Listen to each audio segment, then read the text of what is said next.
Chapter 87. The Challenge. Then, continued Beecham, I took advantage of the silence and the darkness to leave the house without being seen. The usher who had introduced me was waiting for me at the door, and he conducted me through the corridors to a private entrance opening into the Rue de Vaugirard.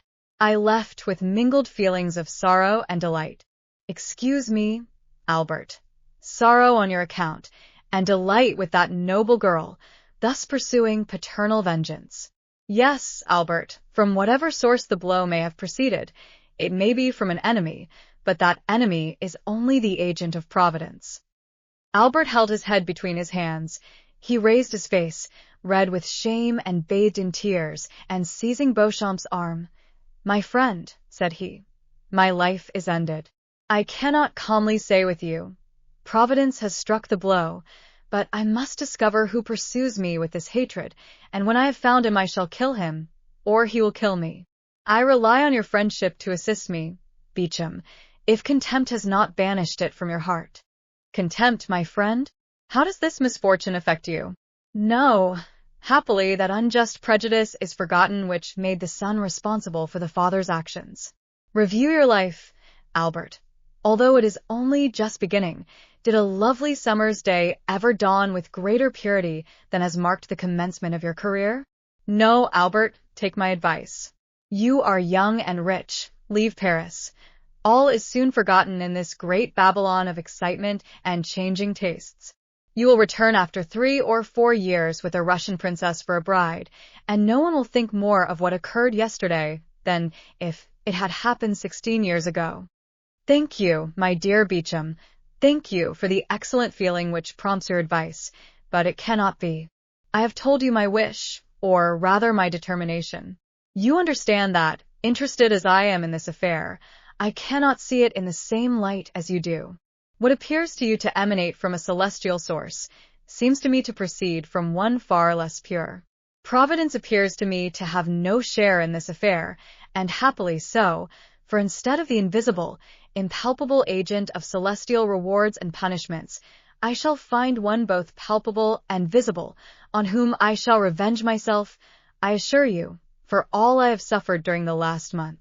Now, I repeat, Beecham, I wish to return to human and material existence, and if you are still the friend you profess to be, help me to discover the hand that struck the blow." "Be it so," said Beecham. "If you must have me descend to earth, I submit, and if you will seek your enemy, I will assist you, and I will engage to find him, my honor being almost as deeply interested as yours."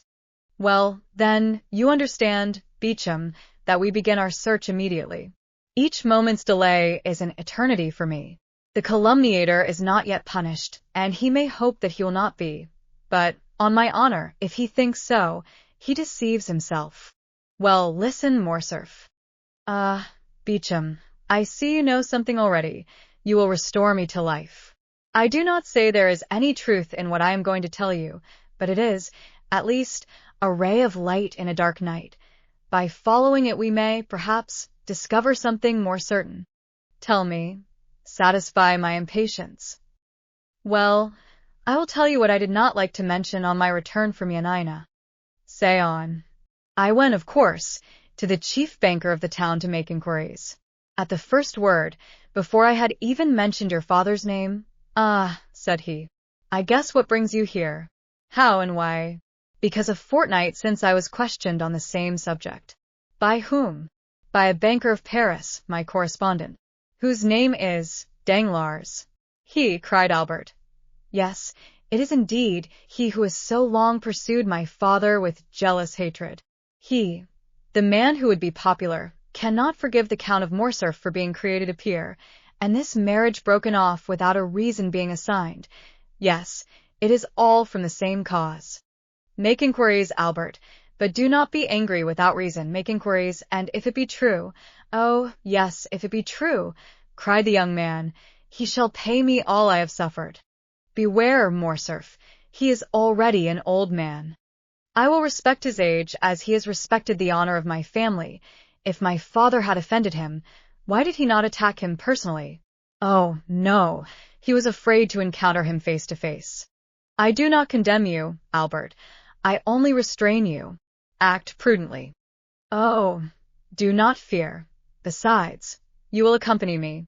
Beecham, solemn transactions should be sanctioned by a witness.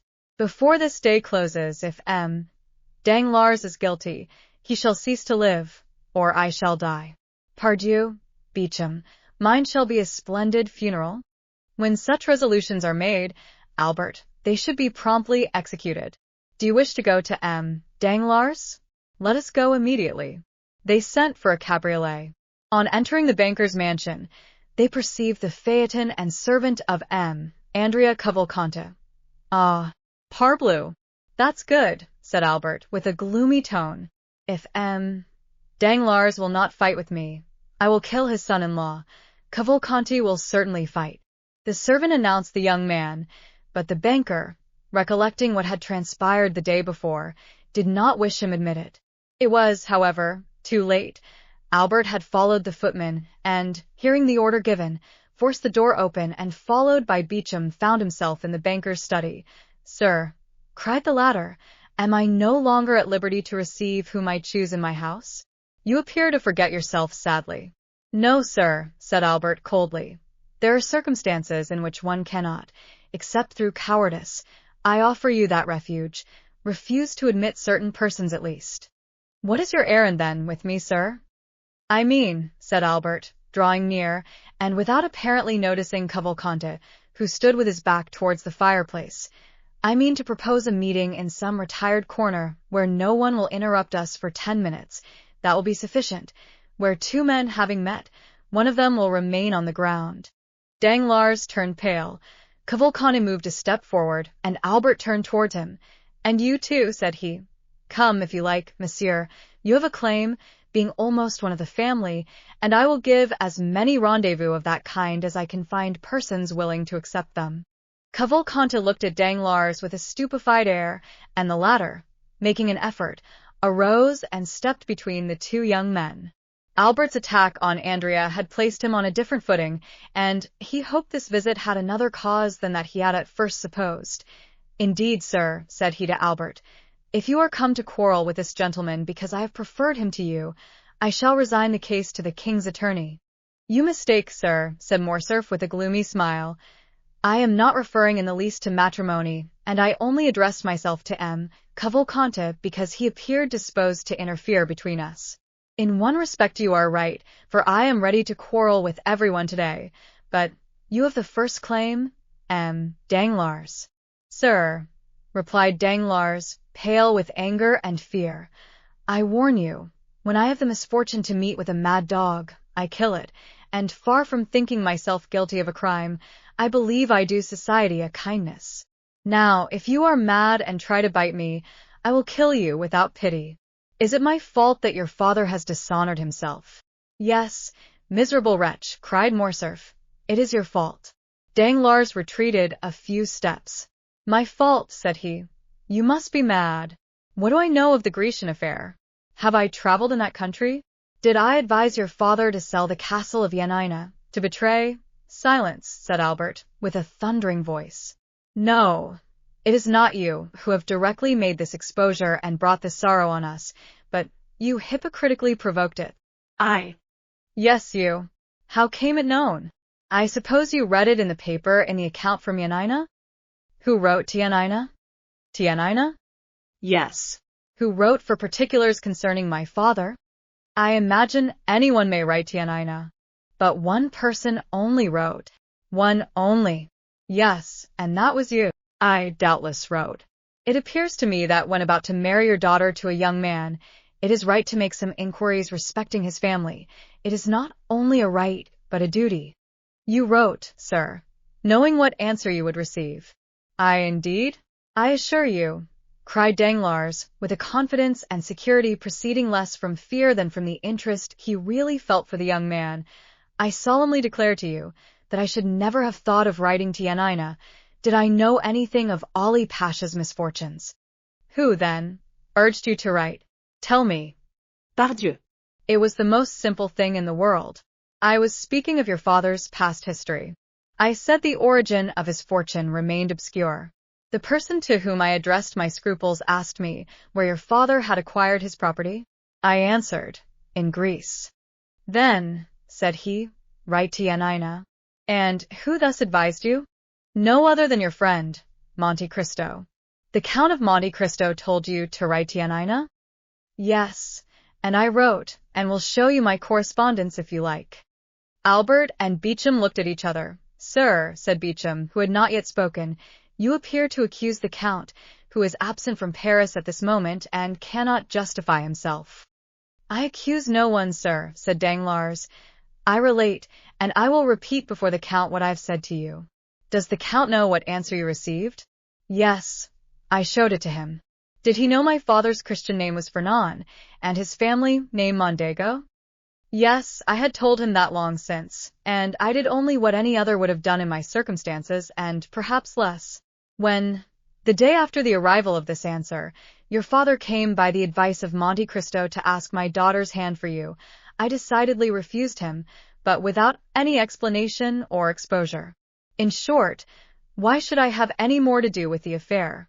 How did the honor or disgrace of M. de Morcerf affect me? It neither increased nor decreased my income. Albert felt the blood mounting to his brow. There was no doubt upon the subject. Danglars defended himself with the baseness, but at the same time with the assurance of a man who speaks the truth, at least in part, if not wholly, not for conscience' sake, but through fear. Besides, what was Morcerf seeking? It was not whether Danglars or Monte Cristo was more or less guilty. It was a man who would answer for the offense, whether trifling or serious. It was a man who would fight, and it was evident Danglars would not fight. In addition to this, everything forgotten or unperceived before presented itself now to his recollection. Monte Cristo knew everything, as he had bought the daughter of Ali Pasha, and, knowing everything, he had advised Danglars to write to Yanina. The answer known, he had yielded to Albert's wish to be introduced to Haydée, and allowed the conversation to turn on the death of Ali, and had not opposed Haydée's recital, but having, doubtless, warned the young girl, in the few Romaic words he spoke to her, not to implicate Morcerf's father. Besides, had he not begged of Morcerf not to mention his father's name before Haydée? Lastly, he had taken Albert to Normandy when he knew the final blow was near. There could be no doubt that all had been calculated and previously arranged. Monte Cristo then was in league with his father's enemies. Albert took Beauchamp aside and communicated these ideas to him. You are right, said the latter. Danglars has only been a secondary agent in this sad affair, and it is of M. de Monte Cristo that you must demand an explanation. Albert turned. Sir, said he to Danglars, understand that I do not take a final leave of you. I must ascertain if your insinuations are just, and am going now to inquire of the Count of Monte Cristo. He bowed to the banker and went out with Beauchamp, without appearing to notice Cavalcanti. Danglars accompanied him to the door, where he again assured Albert that no motive of personal hatred had influenced him against the Count of Morcerf.